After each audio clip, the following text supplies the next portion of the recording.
യെശയ്യാവ് അധ്യായം 62.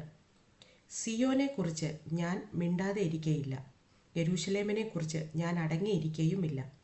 അതിൻ്റെ നീതി പ്രകാശം പോലെയും അതിൻ്റെ രക്ഷ കത്തുന്ന വിളക്ക് പോലെയും വിളങ്ങി വരുവോളം തന്നെ. ജാതികൾ നിന്റെ നീതിയെയും സകല രാജാക്കന്മാരും നിന്റെ മഹത്വത്തെയും കാണും.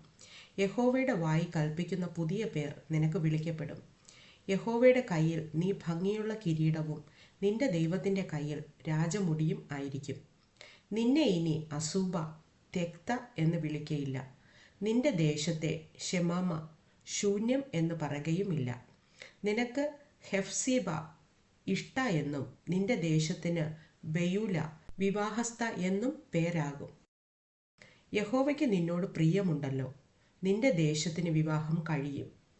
യൗവനക്കാരൻ കന്യകയെ വിവാഹം ചെയ്യുന്നത് പോലെ നിന്റെ പുത്രന്മാർ നിന്നെ വിവാഹം ചെയ്യും.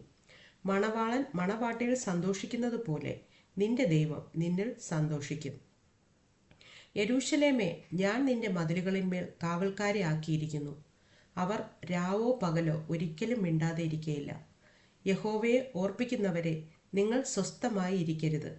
അവൻ യെരൂശലേമിനെ യഥാസ്ഥാനപ്പെടുത്തുവോളവും ഭൂമിയിൽ അതിനെ പ്രശംസാ വിഷയമാക്കുവോളവും അവന് സ്വസ്ഥത കൊടുക്കുകയും അരുത്. ഇനി ഞാൻ നിന്റെ ധാന്യം നിന്റെ ശത്രുക്കൾക്ക് ആഹാരമായി കൊടുക്കയില്ല.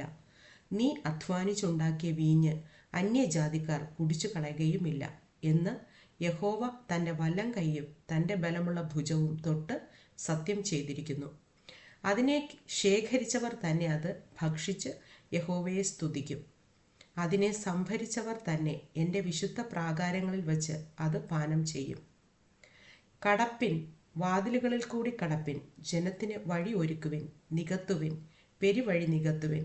കല്ല് പെറുക്കിക്കളവിൻ, ജാതികൾക്കായിട്ട് ഒരു കൊടി ഉയർത്തുവിൻ.